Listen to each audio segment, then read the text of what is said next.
Eu me chamo Marcelo Marçal. Eu me chamo Silvia Marçal e dentro da Forever Livre nos encontramos no nível de gerente sólido. Meu pai, ele era confeiteiro, minha mãe trabalhava como costureira e aí depois montou uma equipe de buffet onde servia salgadinhos e tudo mais.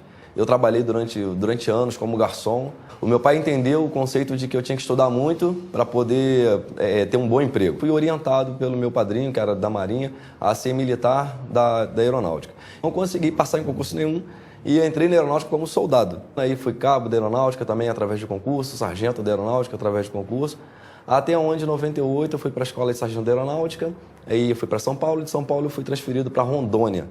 Eu sou natural de Porto Velho, Rondônia, né? Mas eu passei toda a minha vida em Guajará-Mirim, que é o interior, né, do estado de Rondônia.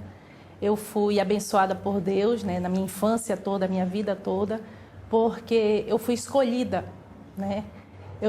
Papai do Céu não fez uma pessoa me gerar, mas uma família me escolheu e me deu um lar, me deu um abrigo, né? Eu sou uma filha adotada, tá?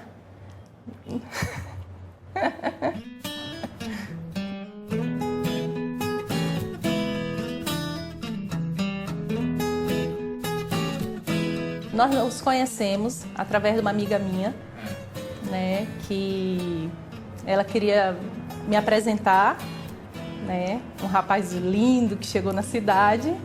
Aí eu fui conhecer esse rapaz lindo que chegou na cidade, mas eu nem cheguei a ter contato com ele, porque assim que eu vi ele, né?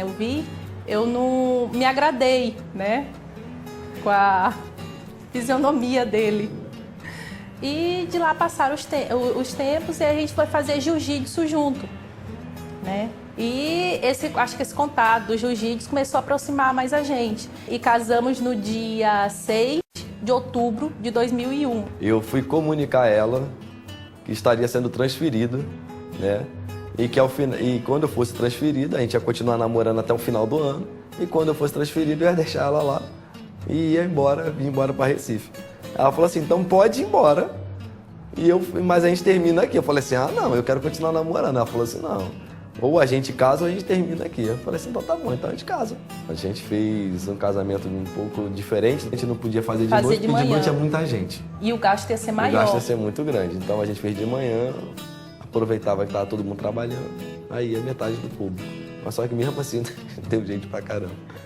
Quando eu cheguei em Recife, foi todo o oposto de toda a minha infância até os 20 anos, onde começou todas as nossas dificuldades, né? Porque Guajará-Mirim, quando nós morávamos lá, tinha a renda da minha mãe, a minha renda, que era praticamente só minha, e tinha a renda dele, como militar da Força Aérea.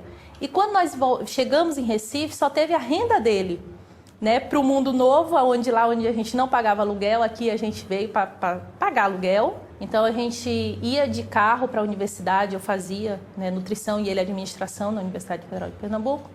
E então foi quando as coisas começaram a apertar. Nosso primeiro apartamento que nós moramos era um apartamento bom, tinha 2 quartos, né, cozinha, um padrão bom, né?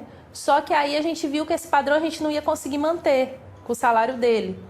Então a gente foi pulando de galho em galho, né? Passamos um ano nesse, não conseguimos, começamos a nos apertar, dificuldade financeira, chegamos a comer farinha com uma lata de sardinha e uma maionese que ninguém gostava da maionese, então ela sobrou, né? Não é porque tinha, porque ela sobrou na geladeira. Chegamos a morar durante 1 ano e 2 meses dentro do quartel da Força Aérea, né? Que eles cederam pra gente, né, esse espaço lá. Era um quarto com banheiro. Eu tive que trancar a faculdade porque eu não tinha condições mais financeira nenhuma de pegar ônibus, né, nem colocar combustível no carro. Nós almoçávamos num rancho, né, para alguns militares eles vão saber o que é isso. Quando chegava, é um restaurante do quartel, que é dentro do quartel. Então era só eu de mulher, né, fora as militares que são mulheres. Então era só eu de mulher almoçando naquele, né, ambiente que não era para mim, né, mas era o que a condições financeiras dava naquele momento para a gente, né. De lá a gente foi expulso praticamente, porque você tem um limite. É um hotel de trânsito onde você pode passar 3 meses. E nós estávamos já 1 ano e 2 meses.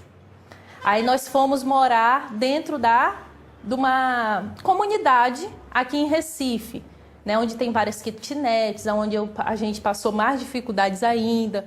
E eu conheci uma coisa muito interessante chamada empréstimo consignável. Para você ter uma ideia, em apenas 2 anos e pouco, 2 anos e meio aproximadamente, eu consegui a façanha de adquirir 15 empréstimos consignáveis. Eu cheguei a fazer um empréstimo consignável de R$300 e parcelei em 36 meses. Porque eu estava precisando daquele dia, naquele momento.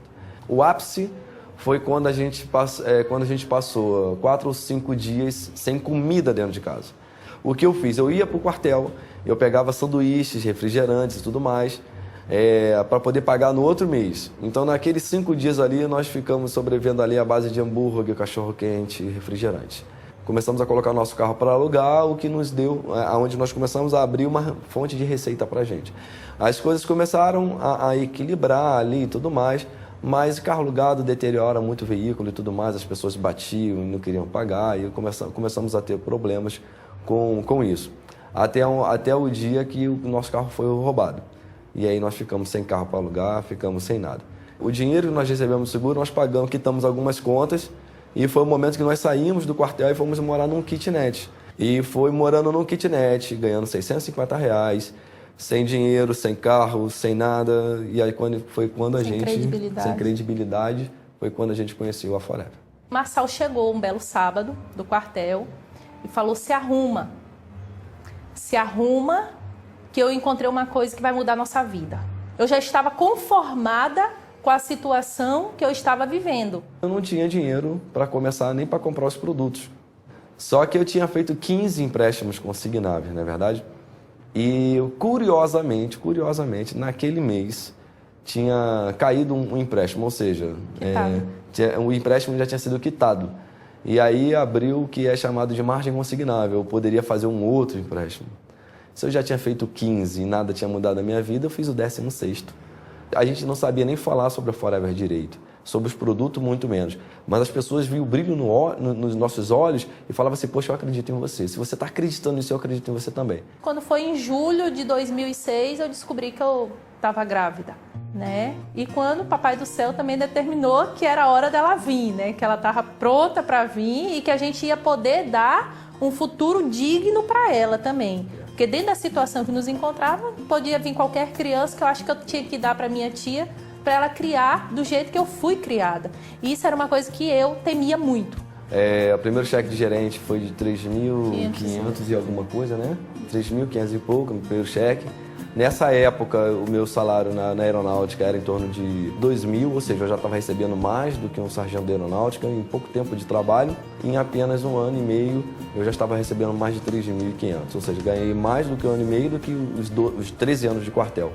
Abril eram 6.700 e setembro eram 16 mil reais. E em 2007, nós saímos de 10 mil de 2006 e fomos para 147 mil reais. Em 2008, nós já recebemos mais de 200 mil reais com a companhia.